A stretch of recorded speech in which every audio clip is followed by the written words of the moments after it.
से पुत्र की मृत्यु पिता के पहले हो जाती है। कौन सा पुत्र माँ बाप को दारुण दुख देने के लिए आता है। दोस्तों, इस प्रकार की घटनाएं अक्सर हमने देखी है और सुनी भी है कि किसी पिता के सामने उसके जवान पुत्र की मृत्यु हो जाती है। किसी पुत्र ने अपने माता पिता को इतना दुख दिया, इतना शायद कोई शत्रु भी नहीं देता है।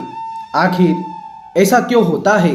तो आइए इस कहानी के माध्यम से हम समझते हैं कि पिता से पहले पुत्र की मृत्यु क्यों हो जाती है। दर्शक बंधुओं, आइए इस कहानी की हम लोग शुरुआत करते हैं। किसी नगर में एक किसान रहता था। जी हाँ, किसान। उसके परिवार में उसकी पत्नी और एक लड़का था। कुछ सालों के बाद किसान की पत्नी की मृत्यु हो जाती है। जिस समय किसान की पत्नी की मृत्यु हुई थी, उस समय उसके लड़के की उम्र मात्र 10 साल की थी। तब किसान ने अपनी दूसरी शादी कर ली। उसके बाद किसान की दूसरी पत्नी से भी एक पुत्र पैदा होता है। मित्रों, संयोगवश किसान की दूसरी पत्नी की भी मृत्यु हो जाती है। तब किसान अपने दोनों बेटों के साथ अकेला रह जाता है। कुछ समय बाद किसान का जो बड़ा बेटा था, जो पहले वाली पत्नी से पैदा हुआ था, उसका विवाह कर दिया जाता है। मित्रों, धीरे धीरे कुछ समय बाद किसान बीमार पड़ जाता है। बीमारी के चलते उसकी ज़्यादा हालत खराब हो जाती है और एक दिन उसकी भी मृत्यु हो जाती है।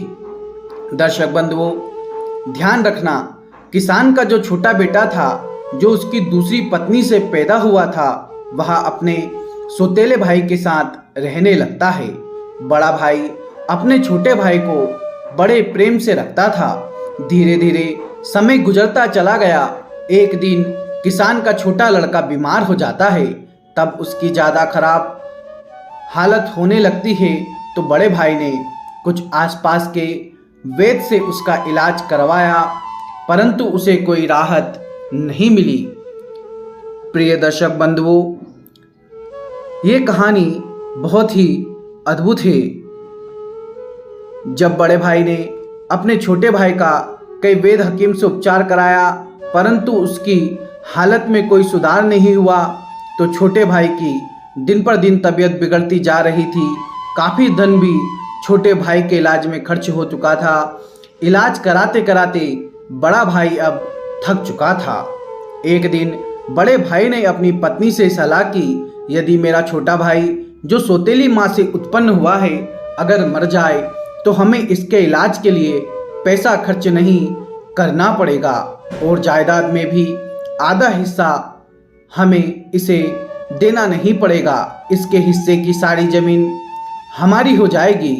दर्शक बंधुओं, अपने भाई की जान से ज़्यादा प्यारी उसको बड़े भाई को अपनी धन दौलत और भाई की धन दौलत लग रही थी। तभी तो कहते हैं, ना बाप बड़ा ना भैया, सबसे बड़ा रुपया। पति का सुझाव उसकी पत्नी को भी बहुत अच्छा लगा।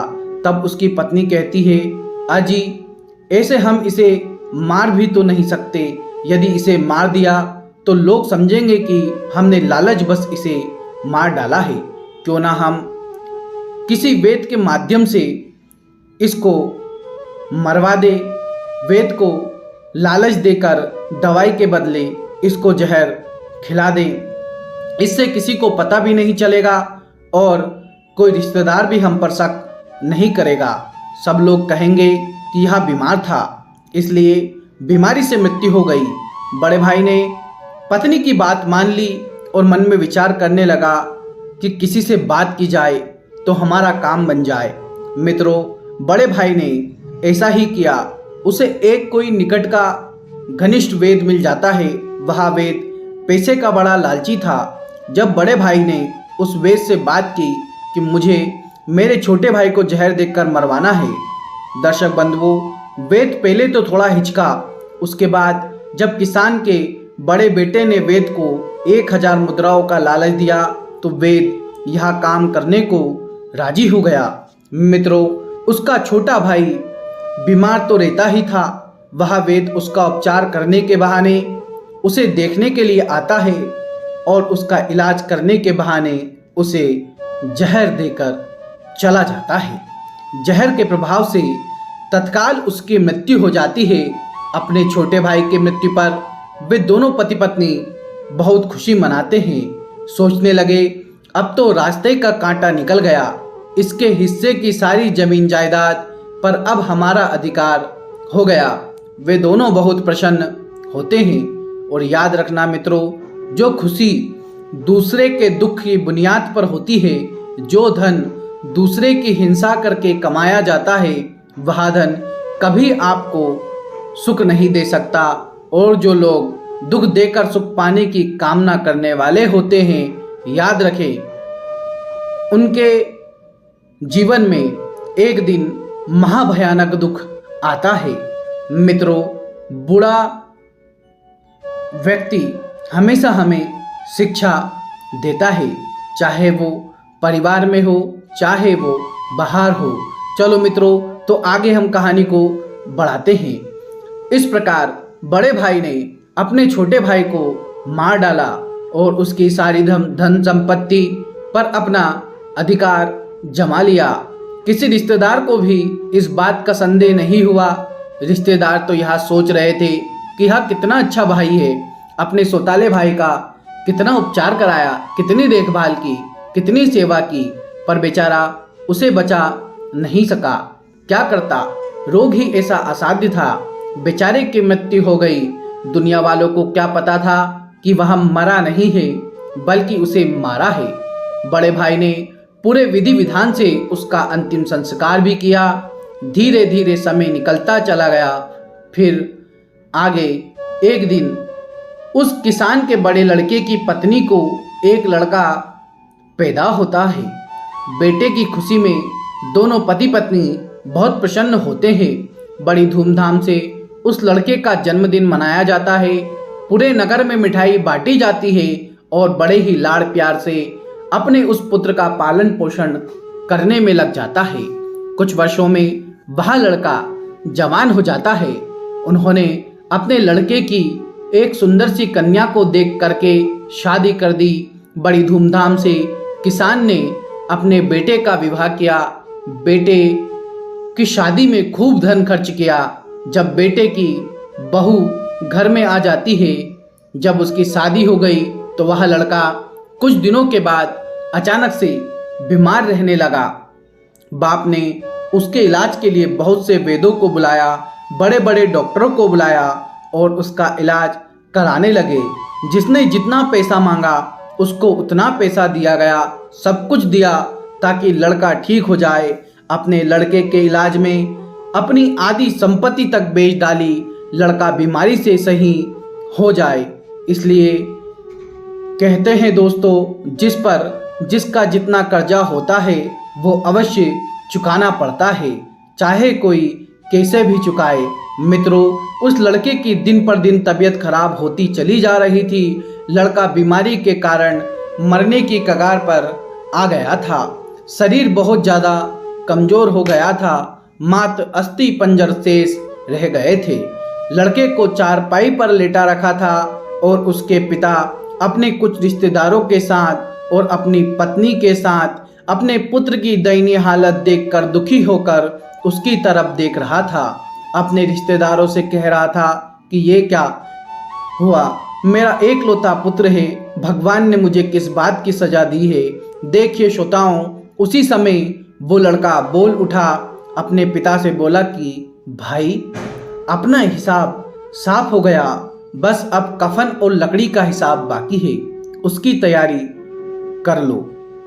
यह सुनकर उसके पिता ने सोचा कि लगता है बीमारी के कारण लड़के का दिमाग भी ठीक से काम नहीं कर रहा है। देखो ना, मैं इसका बाप हूँ और यह मुझसे भाई कहकर बोल रहा है। तब लड़का कहता है कि नहीं भाई, आप मेरे बाप इस जन्म में हो, मैं तुम्हारा पिछले जन्म का भाई हूँ। याद कीजिए, यहाँ सभी रिश्तेदार बैठे हुए हैं, मैं तुम्हारा छोटा भाई हूँ। तुम्हारी सौतेली माँ का बेटा, तुम्हारा छोटा भाई, जिसके लिए आपने मुझे जहर देकर मरवाया था, अब वही संपत्ति मेरे इलाज में बिक चुकी है। आपके ऊपर मेरा जो धन था वहाँ मैं धीरे धीरे अपने इलाज में लगवा चुका हूँ। मित्रों, यह सुनते ही उसका पिता एकदम से फूट फूट कर रोने लगता है और कहता है कि हाय, मेरा तो कुल का नाश हो गया। हाय, मैंने ये क्या किया? जो मैंने किया वही मेरे आगे आ गया।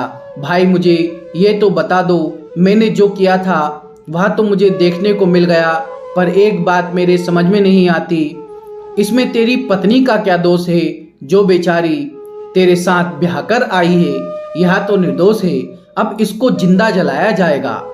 प्रिय श्रोताओं, उस समय पे सती प्रथा प्रचलित थी, जिसमें पति के मरने के बाद पत्नी को पति की चिता पर जिंदा जलाया जाता था। तब वो लड़का कहने लगा कि हे भाई, आप मेरी बात ध्यान से सुनो, सभी बैठे हुए रिश्तेदार और तुम सब मेरी बात ध्यान से सुनो। तुमने वेद को मेरे इलाज के लिए बुलाया था, उस वेद को तुमने कुछ पैसों का लालच दिया था और उसने मुझे जहर दे दिया था। जो दुष्ट पैसों के कारण किसी को मारता है तो उसको भी उसका फल भोगना पड़ता है। वह लड़का कह रहा था कि जिस वेद ने मुझे जहर खिलाया था, तुम्हें उसका क्या पता है? तब उसके पिता ने कहा, हाँ बेटा, मुझे पता है। आपकी मौत के 3 साल के बाद वो वेद भी मर गया था। लड़के ने कहा कि वही वेद अब इस जन्म में मेरी पत्नी बनकर मेरे घर आया है। मेरे मरने पर अब इसे जिंदा जलाया जाएगा, इसको भी इसके कर्म का फल अवश्य भोगना पड़ेगा। प्रिय मित्रों, हमारे जीवन में आने वाली प्रत्येक घटनाएं हमारे ही कर्मों की उपज होती है। हम जैसा बोते हैं वैसा ही हम काटने को हमें मिलता है। आज नहीं तो कल हमें हमारे कर्म का फल जरूर मिलेगा। जीवन के हर कठिन समय में हमें समस्या का हल मिलता है। कुआं जितना गहरा होता है उतना मीठा जल मिलता है। प्रिय श्रोताओं, इस प्रकार से किसान जो पुत्र होता है वह मृत्यु को प्राप्त हो जाता है। उस किसान पर दूसरा कोई पुत्र था भी नहीं, उसकी सारी संपत्ति का नाश हो जाता है। उसकी मृत्यु के बाद जो उसकी पत्नी थी उसको भी उसके साथ जिंदा जला दिया जाता है, यानी कि उस वेद को भी उसके कर्म का फल मिल जाता है। जिसने लालच बस उस किसान पुत्र को जहर दे दिया था, वह वेद मरकर उसकी पत्नी बना था, उसे भी मृत्यु के महाभयंकर कष्ट से होकर गुजरना तो पड़ा ही। मित्रों, इस प्रकार दुनिया में 4 प्रकार के पुत्र होते हैं जो इस प्रकार के होते हैं। पहला पुत्र होता है ऋणानुबंध, दूसरा पुत्र होता है शत्रु पुत्र, तीसरा होता है उदासीन, चौथा होता है जो सेवक पुत्र होता है। याद रखिए, जो पहले 2 पुत्र होते हैं यानी कि ऋणानुबंध और शत्रु पुत्र, ये दोनों जितना इनका बकाया होता है उतना पूरा करके चले जाते हैं। हमारे कौन से कर्म दारुण दुख देते हैं यह भी हम जान लेते हैं। जब महाभारत में भीष्म पितामह को बाण लग चुके थे, बाणों की सैया पर वो लेटे हुए थे, तो भगवान कृष्ण से पूछते हैं कि भगवान श्री कृष्ण, मैं अपनी पिछली 100 पीढ़ी का देख पा रहा हूँ, यानी कि 100 जन्मों का देख पा रहा हूँ। मैंने ऐसा कोई कर्म नहीं किया जिसका मुझे इस प्रकार का दंड मिले। तब भगवान श्री कृष्ण कहते हैं, हाँ पितामह, आपने ऐसा कोई कर्म नहीं किया, लेकिन याद है आपने अब से कुछ जन्म पहले एक सांप को पकड़ करके कांटों के पेड़ पर फेंक दिया था, जिसके कारण उसकी 18 दिन बाद मृत्यु हुई थी। उसी का दंड आपको आज मिल रहा है। तो मित्रों, ये थी आज की कहानी। इस कहानी में हमने जाना कि कौन से पुत्र पिता की मृत्यु से पहले मर जाते हैं, कौन से पुत्र दारुण दुख का कारण बनते हैं। आशा करता हूँ ये कहानी आपको पसंद आई होगी। यदि यह वीडियो आपको अच्छा लगा तो हमें कमेंट बॉक्स में बताना ना भूलें और वीडियो को लाइक करना ना भूलें, इसे शेयर करना भी ना भूलें, साथ ही साथ जय श्री महाकाल लिखना ना भूलें।